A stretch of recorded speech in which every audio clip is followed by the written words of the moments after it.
Hello guys, welcome back to another Home of Nail Art tutorial. Today we're going to be going over PureBuild application with e-file prep and manual prep as well. So let's jump straight into it. I'm starting off with a lint-free wipe and 100% pure acetone, and the first thing I do before I touch anything else is dehydrate all of the nails.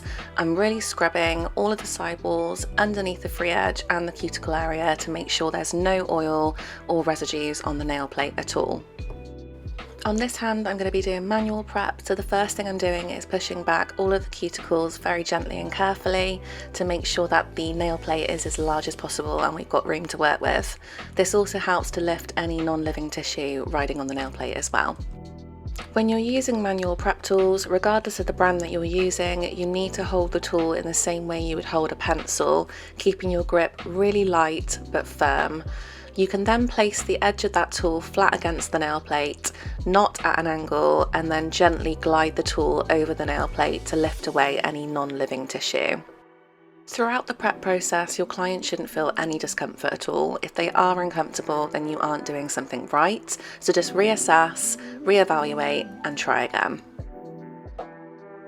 Now that the cuticles have been pushed back, I'm going to go in with this sharp square tool. This isn't the same as a cuticle pusher. The purpose of this tool is to get rid of any non-living tissue that's actually on the nail plate surface. Now, the reason we do this is because if there's any non-living tissue on the nail plate before we apply our builder gels, it's not going to stay there for very long. So we're going to go in with this, get rid of any of the non-living tissue before we go in with our PureBuild.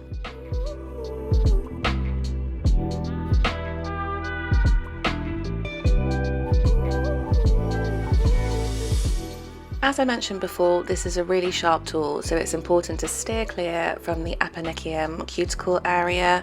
This is going to cut your client if you get too close. A good rule of thumb is to follow the shape of the nail. So as you go down the sidewalls, you're going straight up with the tool, and then as you come to the cuticle area, you can turn the tool with you.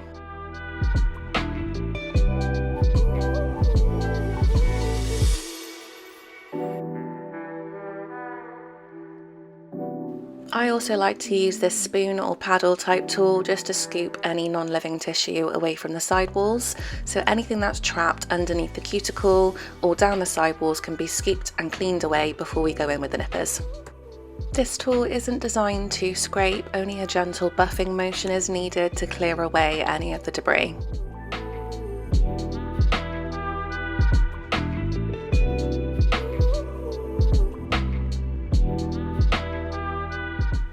Lastly, before we move on to builder, I'm going to go in with my nippers and nip away any non-living tissue. Non-living tissue generally is lighter in colour and is dry, and it's quite easy to differentiate between living tissue.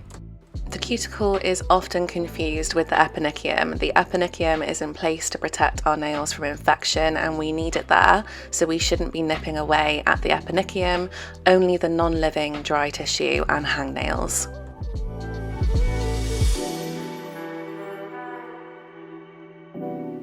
Often people will think that they need to nip on every finger, but as you can see, this client doesn't have any tissue that needs to be nipped away on her index finger, so we can just leave that. So all the cuticle prep is completed. I'm now going in and dehydrating with 100% acetone before we go in and file the surface of the nail plate. The reason I do this is just to avoid any oils being ingrained in the nail once we start filing. I'm now going in with my 150 grit file from HONA and gently buffing the surface of the nail plate. We need the nail plate to be buffed and sanded down before we apply the builder for adhesion purposes.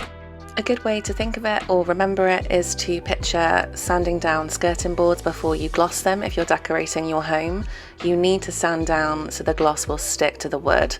It's the same principle for nail prep. We need a rougher surface so the builder has something to grip onto.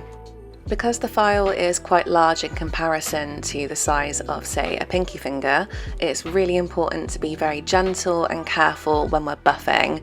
We need to make sure that we're not impacting the cuticle area or the sidewalls, because this will cause abrasions and potentially cut your client as well. Another really good thing to do is to actually use an old file and file the edge of the files before you use them on your clients if they're brand new, and this will stop your clients from getting cuts if you're getting too close to the area. Whilst I'm buffing the nails, I'm using no pressure at all. I'm literally placing the file on the nail and moving it. We don't need to add pressure. We don't want to be filing away layers of the nail plate. We just want to gently and carefully rough up the area. Once you've finished filing, it should look a little bit like this, all etched and ready for builder application.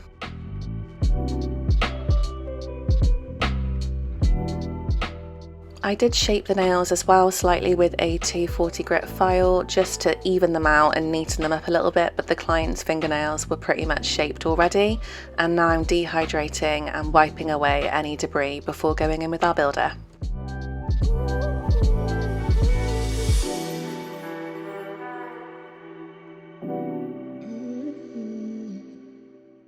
Moving on to the next hand, I'm going to show you how I prep with an E-file. So I'm starting off with a flame bit, going from the very centre of the nail all the way to the left hand side and down the side walls, and this will lift the cuticle away from the nail plate.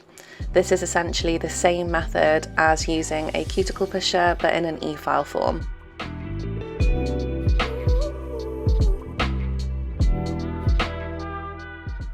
Once I've gone from the centre to the left hand side, I'm going to flip my E-file into reverse and do the same on all fingers from the centre to the right hand side.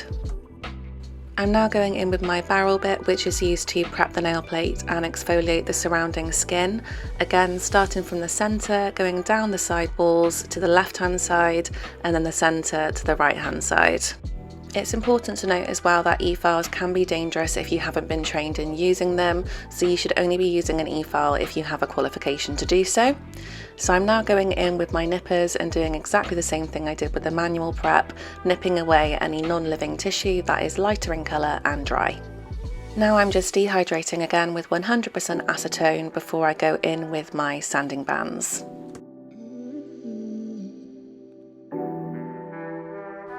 I'm now going in with my 150 grit sanding bands just to etch the surface of the nail plate before we apply builder. It's the same principle as before. We need to make sure that the whole of the surface of the nail plate has been etched or sanded down before we apply our builder gels.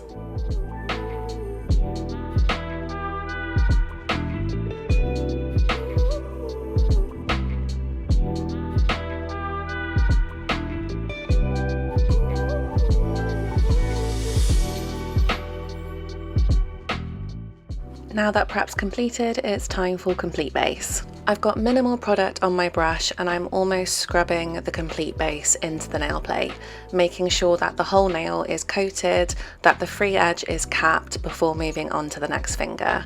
I'm going to repeat this step on all of the fingers and then pop that in the lamp to cure for 60 seconds. All of the curing times that I'm sharing are based on the HONA cordless cube lamp. You might need to adjust your methods if you're using a different branded lamp. All of our lamp details can be found on the Home of Nail Art website, along with additional instructions if you are using a different lamp.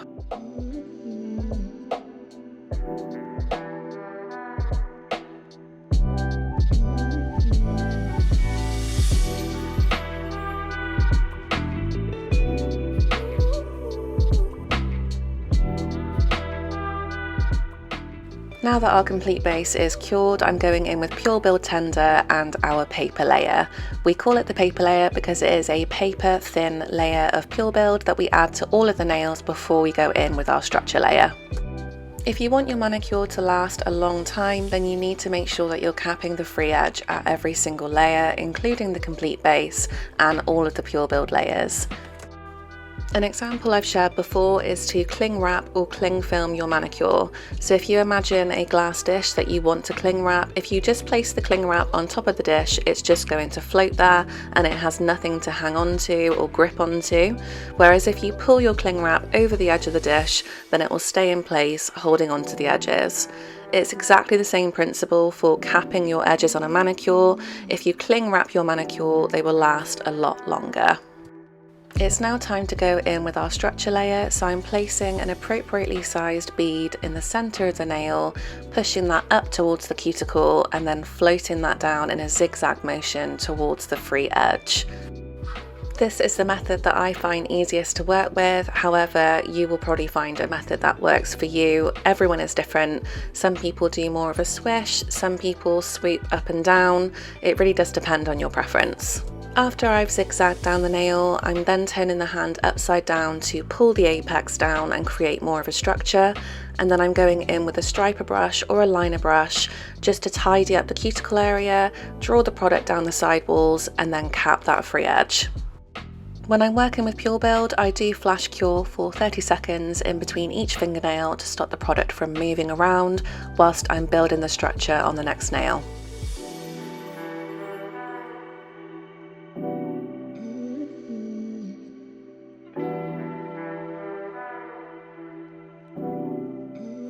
When we're building our structure, the goal is to have the builder thin at the cuticle, thickest at the centre of the nail or the apex area, and thinner again at the free edge. The structure is what gives your PureBuild its strength, so if it's too thin all over the nail, then it will crack or lift after a few days or few weeks, whereas if you have the perfect structure, then you're going to have the retention that your clients need. As well as this, if your builder is too thick all over, then you're going to get the same issues with lifting or chipping. This goes for PureBuild or any other brand of builder. So work on your structure, take as much time as you need, and you'll be able to perfect that retention.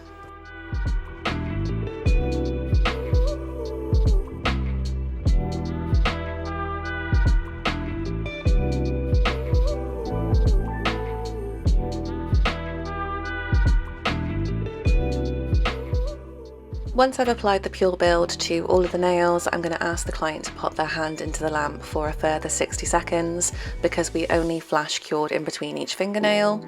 I also cure the thumb separately just to stop the product from moving around as well. I'm finishing this manicure off with glow detail paint from our Aurora collection. All detail paints can be used as full coverage as well as details like nail art, and the Aurora collection in particular looks incredible over PureBuild. I wanted to give the PureBuild an iridescent and reflective glow, and I think this is the perfect detail paint for it. I'm using the round full coverage gel brush here. I love using these brushes for gel polishes or detail paints because you can get really close to the cuticle without risking any flooding.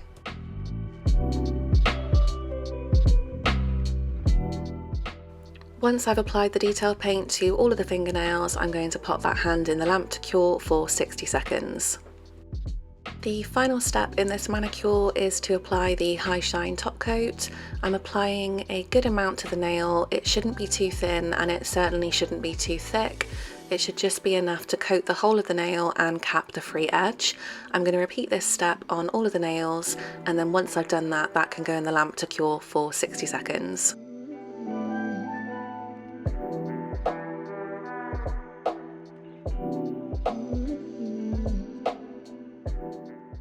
And that is your PureBuild application tutorial from start to finish. I really hope you enjoyed this tutorial. Please leave a comment if you did, and see you next time.